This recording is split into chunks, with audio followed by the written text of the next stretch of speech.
Hopefully everybody can see my screen. It's an honor to be here today, and I am going to give you a little taste of my research, but I also want to place it in, given the context of this particular seminar series, I want to put it in the context of some history and kind of the state of the compost industry, as well as its juxtaposition and policy through certification programs. Also, I'm going to amend my title and add the good and the ugly. So I'm going to tell you about disease suppression, which is the good, but I'm going to also show you some things that are some challenges that we need to look out for. So let's see. So first, let's start with the definition of compost. And I think this is really important because I want to differentiate compost from just a heap of random debris, different from anaerobic digestate, biochar, and dehydration products. The U.S. Composting Council has adopted this as the official definition of compost. And I've highlighted in red text a few of the key components of this definition. It's a product that's manufactured through a controlled biological decomposition, and that is an aerobic, meaning it has oxygen involved. So that's a key feature that separates this from anaerobic digestate, and the biological component differentiates it from dehydrated products. Specifically, compost is a product that's undergone mesophilic and thermophilic, meaning high temperatures, which significantly reduce the viability of pathogens in weed seeds and stabilize carbon such that it is beneficial to plant growth. Compost is typically used as a soil amendment, but also can contribute plant nutrients, and finished compost is typically screened. So pretty long definition, but I think it's really important because, you know, I'll field a lot of questions on people like, why isn't my compost working the way you describe it? So this is the kind of compost I'm talking about. So to give you some perspective on kind of the industry standards today, and these are established, were established about 20 years ago by the National Organic Program, which is a program under the U.S. Department of Agriculture.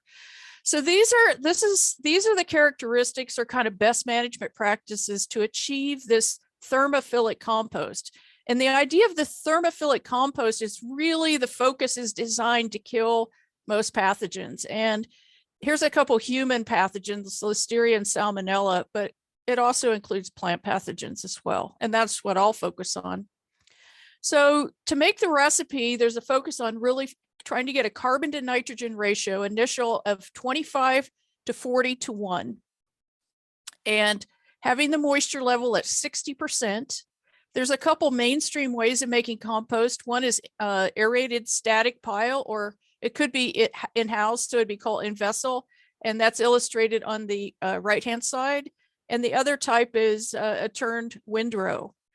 And the goal is to reach the high temperature in each of them, but the duration is different. In the ASP, or aerated static pile, the aim is to reach 55 degrees Celsius for a temperature between 55 and 77 degrees Celsius for 3 days at a minimum.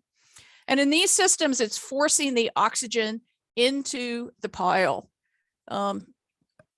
And we are kind of learning that sometimes the mechanical forcing isn't quite perfect. So sometimes it takes some human turning as well. In the windrow system, the goal is to attain these temperatures between 55 and 77 degrees for a minimum of 15 days and turning the pile for a minimum of 5 times. So this idea of turning or forced air is to bring in oxygen into these systems. So just to help you remember, keep in mind, compost is a living entity. So think about what are the factors that life needs to sustain itself. It needs food or fuel, which is the carbon. It needs moisture, and it needs air or oxygen. So these are systems that are designed to kind of optimize that microbial activity. And it's the activity of those microbes. They create heat through their process of respiration. Another industry standard is it's important to keep temperature records. And those are necessary. For example, if someone is going to sell a product for, say, a certified organic farmer, for example. and also acceptable feedstocks. So these are the industry standards. And when I talk about thermophilic compost, these are the assumptions about how it's made. Just a little bit of history. I think this is helpful to just kind of give us perspective on where we are today. Prior to the 1970s, anything was organic waste we called basically sewage sludge. And the EPA, well, let's say not the EPA, the general practice was actually to just discard this into the ocean. And coming into the early 1970s, the US EPA says, maybe we shouldn't be doing that practice anymore, but let's try to find a safe way we can apply these organic materials to land. And then they established kind of two classes of what they also renamed it. It's no longer sewage sludge, but called biosolids. Same material, different name. And put them in two classes, class A or B. And it's pretty much depending on whether or not they've modified it relative to pathogens. So class A is approved for as a fertilizer without restrictions, so you shouldn't have to worry about any pathogen problems. Class B would be a little cautious. You wouldn't want to put it on land that's going to produce food, for example. So then after that, the US EPA and the US Department of Agriculture, and particularly the Ag Research Service branch of the USDA, partnered together to really tackle this issue about how to make sure they had a kill of pathogens. And it's through that partnership that they came up with this method called the aerated static pile. And I put a picture of Pat Milner in the lower right-hand corner because she was really a key scientist that was involved in this process. And she continues today to work for the ARS. She's a microbiologist. I mentioned the National Organic Program, since they've set the current industry standards, established itself 20 years ago. A couple other panels that are involved in certification. One is, you might have heard of OMRI. This is a nonprofit organization established in 1997, and they often look at materials, whether they're meet organic certification standards or not. And that definition I mentioned comes out of the US Compost Council. And the US Compost Council spends a lot of time trying to train operators to use these techniques, and also to develop indicators to kind of reflect the quality of compost. So compost is traditionally used for fertility and mulch, but it has other uses, and I'll talk about one of those, and that's plant disease suppression. And I show this diagram because it's important to understand the kind of what's regulated and what's not, and kind of the general trajectory of what happens in compost. This is a pretty complicated slide, but there's a lot of useful information. On the x-axis is time, and it also shows this as different phases of temperature. We have meso, which means kind of a middle intermediate temperature, thermophilic, which would be hot, and then we have these cooling down phases. And that red line there illustrates kind of the way temperature fluctuates during the process of compost. Once you get that recipe made, the temperature starts to increase because of the microbial activity. It may dip a little bit when oxygen becomes less, a little bit limiting, and that's indication that you want to turn the pile. And then you see an increase again, and those dips are then turns. So one of the differentiations between how compost is used is those regulations really stop at the point where you see that arrow up there that says stable. And it's right after the thermophilic phase. That's what's required. And that thermophilic phase is at that 55 to 77 degrees, and it's designed to kill pathogens and weed seeds. Now, if we're interested in looking at it for disease suppression, we need to have the compost go further and continue on during the cooling down and maturation phase. The thermophilic phase kills those pathogens, but it creates kind of a clean slate. So what happens then after that is then all of these beneficial microbes and eventually soil microfauna can recolonize that pile. And those are the organisms that are going to antagonize pathogens and are that important in this disease suppression.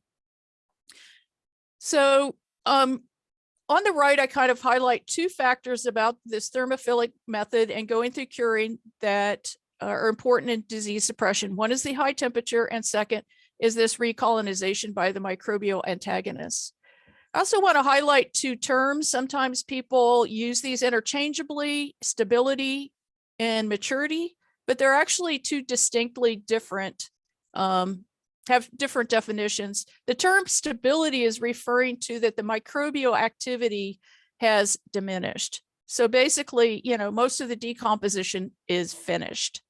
If we use the term mature or maturity, this is later in the process, and this is after the cooling and curing stage, and it's reflecting a state that the material will no longer be phytotoxic to plants. So, as the advertisement for my talk mentioned, I'll stress it again, not all composts are created equal.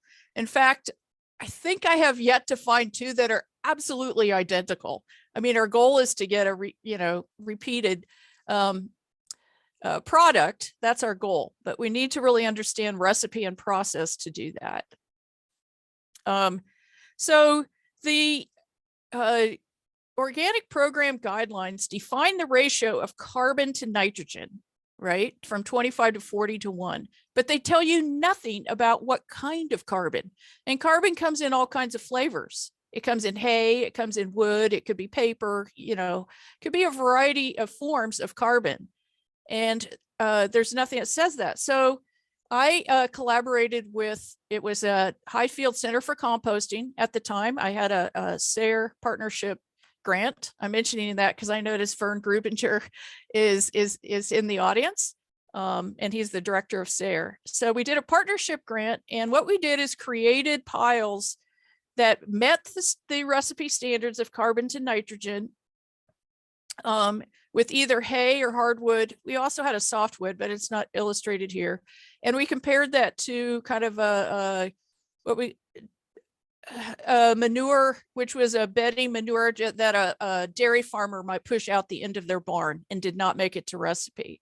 But basically, so we have mature compost, common carbon to nitrogen. But what we can see in the plot on the left is that the microbial communities are completely different depending on the type of carbon. So these different, as you see the symbols when they're closely together means those are very similar. If they're separated by space, meaning they're very dissimilar. On the right-hand side is a similar type of plot where we took the same recipe, common recipe, and we cured it 3 different ways. We used the windrow, and the second was aerated static pile, and the third was using a special kind of vermicompost. Typical vermicompost, I might say, is a mesophilic process. If you had the thermophilic temperatures and exposed the earthworms to it, it would kill them. So when I'm talking about this particular vermicompost, it's material that first was either windrowed or aerated static pile, and then it's put into the worm bin and cured. So only the curing phase is in conjunction with the worms. Regardless, we have a common recipe, starts out the same, and if we just cure it in different ways, we end up with a completely different microbial community. I'm showing bacteria, but the same pattern also appears when we look at the fungal communities. So when people ask me about recipe and process, I say it really matters. These are really important. So not all composts are created equal. So I've been working with soil-borne seedling diseases, and I wanted to just give you an overview of some big players as far as soil-borne pathogens. On this slide are 3 different genera of soil-borne fungal pathogens that are global in distribution and have very broad host ranges, and they cause significant economic damage. On the left-hand side are the Pythium and Phytophthora. These are called oomycetes, and a common name is water mold. And it ends up that, irrigation is a major management practice that can be used to manage these diseases. But compost has been generally able to control Pythium and Phytophthora diseases. That's pretty well known in the industry. And a lot of that fundamental work was done in the 1980s in the horticulture industry. Now, on the right-hand side, I show Rhizoctonia solani, and this is the pathogen that I've been working with here at University of Vermont. This is a different beast, and it's a much more difficult one to manage, partly because it produces these structures called sclerotia, which are survival structures and stay, between seasons. And it's also an excellent saprophyte, meaning that it survives very well on the detritus and decaying plant material that's left in the field. So it does not decrease between crops. It maintains itself and has survival. So it's a different biology, and it's a very challenging one. And we've seen it, compost, it's been inconsistent in its ability to manage this disease at about, maybe in the literature, about reported at about 25 to 30% success. I will also mention that, we're learning that different recipes, different processes, ways of making compost are going to have different levels of management ability on different kinds of pathogens. Another way to say it is, I think eventually to have compost really working, we're going to need to have designer compost. So we have maybe unique composts that manage and control for different diseases. Okay, so plant bioassays are kind of the gold standard to determine whether a compost is mature and supporting plant growth.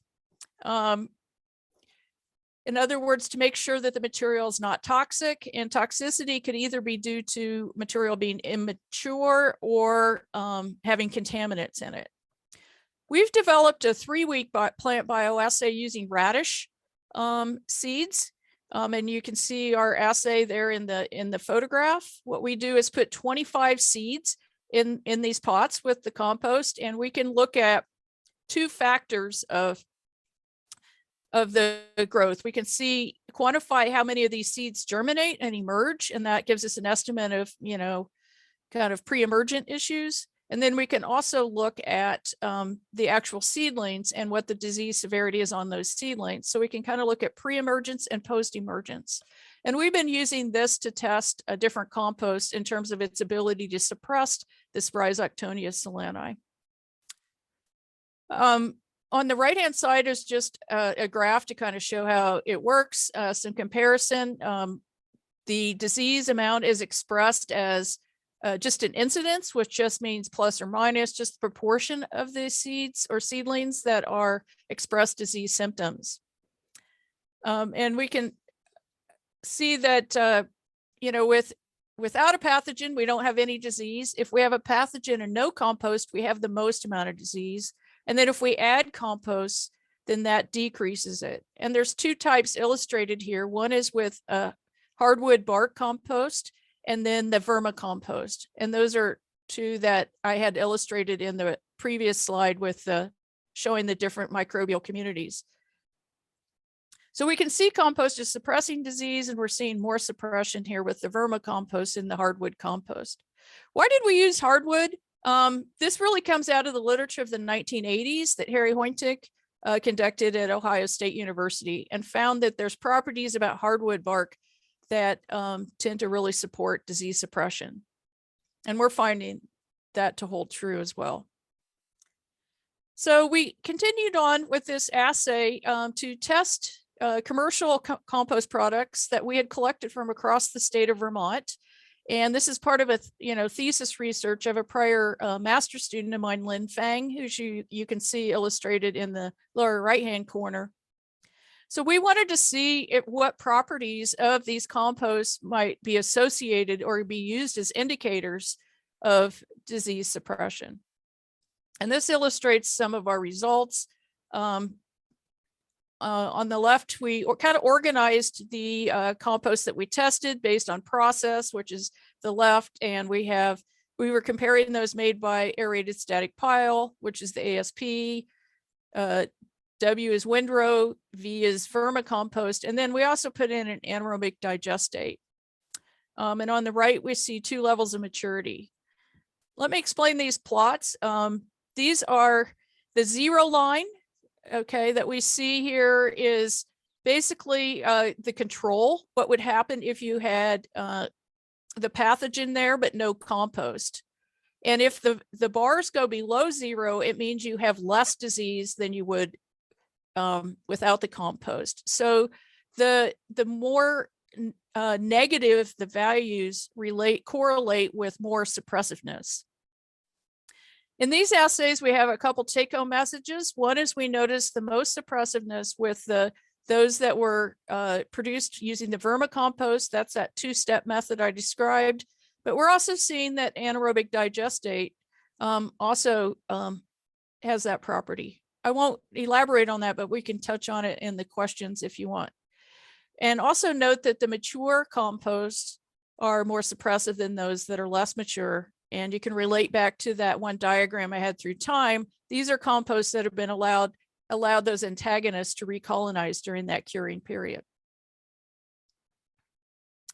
Another assay that we have developed is what I call a competition plate assay, and I've illustrated it briefly on the kind of the bottom of this slide, where we basically we make we add compost to kind of an agar medium, and then we challenge this with the pathogen or the rhizoctonia and see and look at the growth of that pathogen. A key piece of this is actually we have pairs of plates. We take one media that we expose to autoclaving, which kills the microbes in the compost, and then the other member of the pair we leave with the living microbes. So a result of this is illustrated in the horizontal bar chart. We're looking at how well the rhizoctonia mycelium, that fungus, is growing across that plate. If there's inhibition, you're going to see that growth to be much less. An important point here on this is you can see with the autoclave, where when we kill the microbes in the solution, we see the most growth of the pathogen. Where if we leave it raw and leave the microbes in the compost living, then we see the suppressiveness. So this is our evidence that there's really a microbial component to the suppressiveness.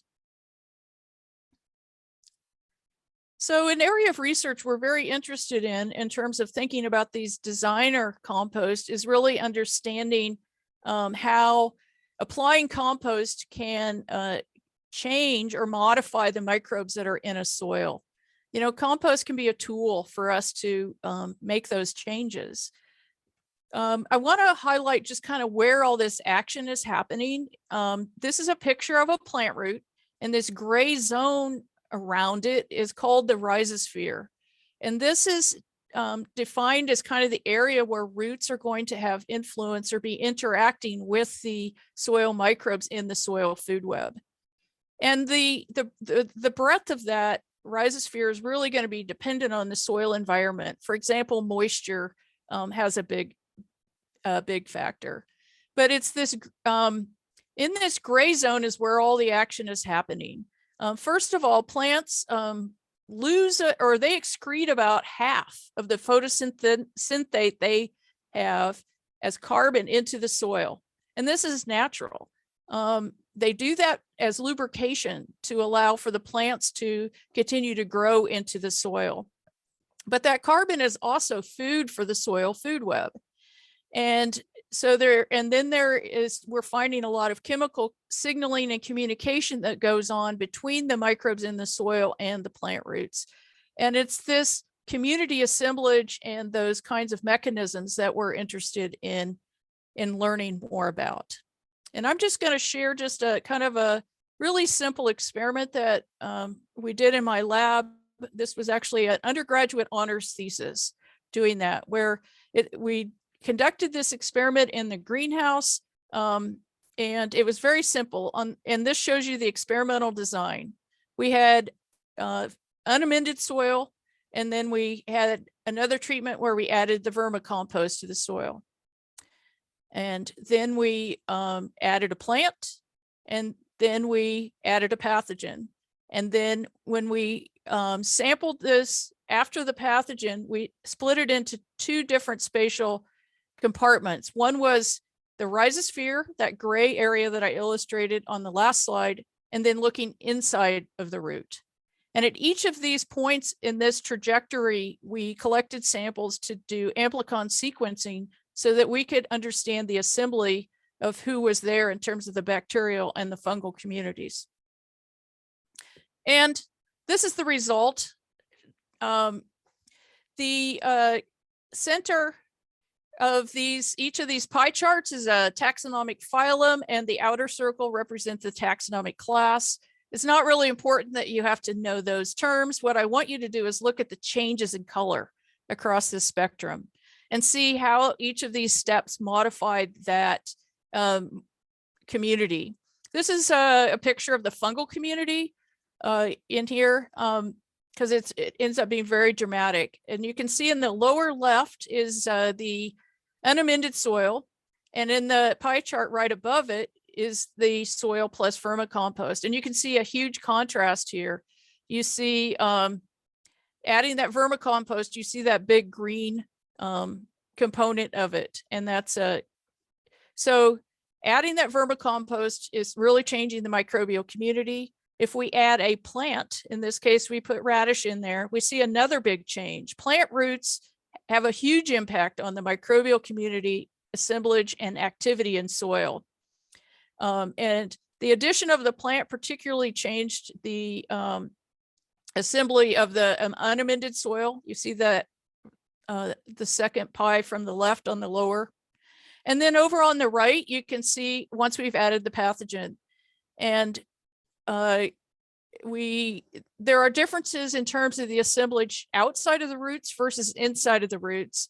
And there's an arrow pointing to that brick red color in the root where the pathogen is. And it was kind of reassuring to see the pathogen was there and a pretty dominant, because it is a parasite and it would get inside the root. But I guess the point is each phase of this that we can really detect differences in the community assemblage. Okay, now we get to so that's the good. Now we're going to get to the ugly part. And I mentioned maturity can be one factor in phytotoxicity, but there's other causes as well. And these are the things that we need to be careful about.